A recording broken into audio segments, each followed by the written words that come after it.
სიუჟეტი რუბრიკით სულიერი საგანძური უძველესი ქართული სამწიგნობო კერის ყანჩაეთის მე-17 საუკუნეში გადაწერილ ხელნაწერს გაგაცნობთ, ვნახოთ სიუჟეტი, რომელიც თქვენთვის მომზადელი გამაჩხანილ.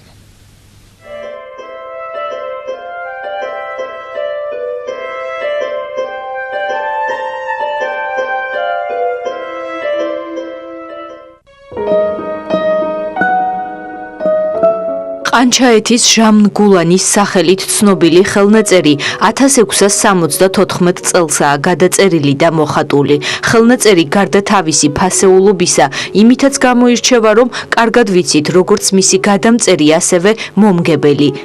გადამწერთა შორის მოიხსენებიან ონოფრე მთიული, საბა, ხოლო ხელნაწერის მომგებელი არის ურბნელი მთავარეპისკოპოსი ევდემონი, გნოლის თავის ძის, რატიშვილი, ქსნის ერისთავთა სახლის ძე.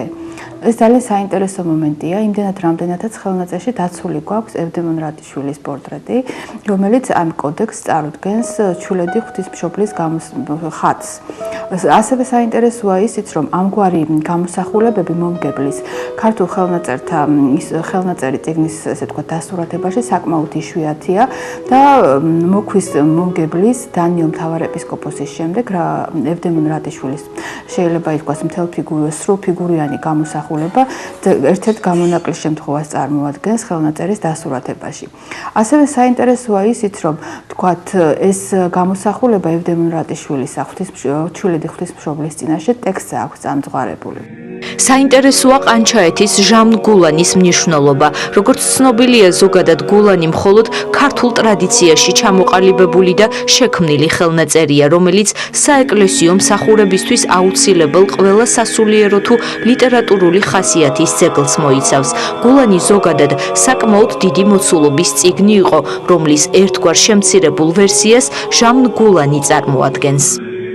ამდენად სწორედ ეს ჟამგულანი მასში ჩართულია სხვადასხვა, ესე ვთქვათ, ღვთისმსახურებისთვის აუცილებელი ლიტერატურული ძეგლები, რომლებსაც იყენებდნენ, ესე ვთქვათ, მთელი აი საეკლესიო წლის განმავლობაში. აქ შეიძლება ყოფილიყო, ვთქვათ, საკითხავების ახარებიდან, შეიძლება ყოფილიყო სვინაქსარი, შეიძლება ყოფილიყო წმინდანთა ცხოვრება და ეს მთელ საწელიწადო რიგზე გაწყობილი, ასე ვთქვათ, დღესასწაულების ჩამონათვალი. ამდენად ეს წარმოადგენდა სხვადასხვა ხასიათის ლიტერატურული ძეგლების კრებულს და შესაბამისად მისი დასურათება სწორედ აქედან იყო განპირობებული, რომ სხვადასხვა ხასიათის სასულიერო ხასიათის ლიტერატურა შესაბამისად იმ პრინციპით ხდებოდა მათი ილუსტრირება თუ რომელ სასულიერო ხასიათის ძეგლს ასურათებდა მხატვარი. ამდენად შეიძლება ითქვას, რომ აქ მთელი, ესე ვთქვათ, სერიებია და მთელი, ესე ვთქვათ, კრებულია წარმოდგენილი მინიატურული დასურათებისა, რომელიც გარკვეულწილად შეიძლება ეს არ იყოს ზედმიწევნით ძუსი დასურათება სხვადასხვა ლიტერატურული ძეგლებისა, მაგრამ ზოგადი არსი თუ რას ეხება ეს ლიტერატურული ძეგლი, მასში წარმოდგენილია.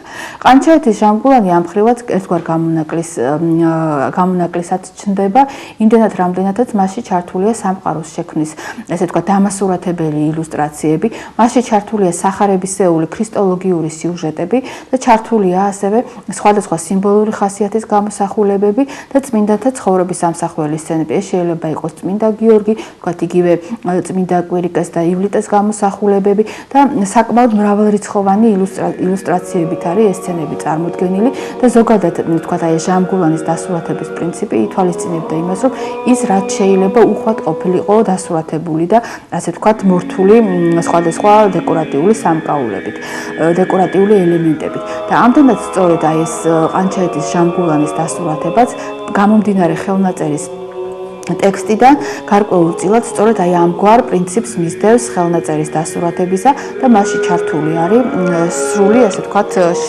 ეპოქის შესაბამისი, ასე ვთქვათ, ეპოქის გემოვნებით შესრულებული ილუსტრაციები.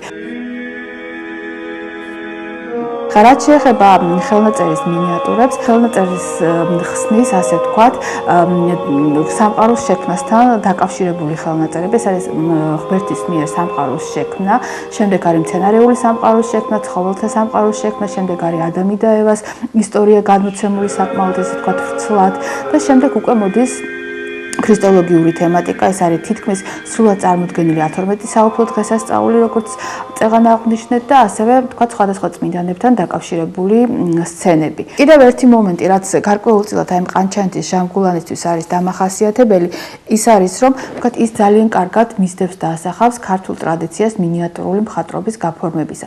მაგრამ იმავდროულად აქ ჩნდება რაღაც ელემენტარული მინიშნება დასავლური მხატვრული ტრადიციებისა და ეს თქვა აი პირველი შემთხვევა ქართული ხელნაწერის დასურათებაში, როდესაც თქვა იგივე სამყაროს შექმნის ილუსტრაციებში ძალიან კარგად არის ეს დასავლური ტენდენცია წარმოდგენილი.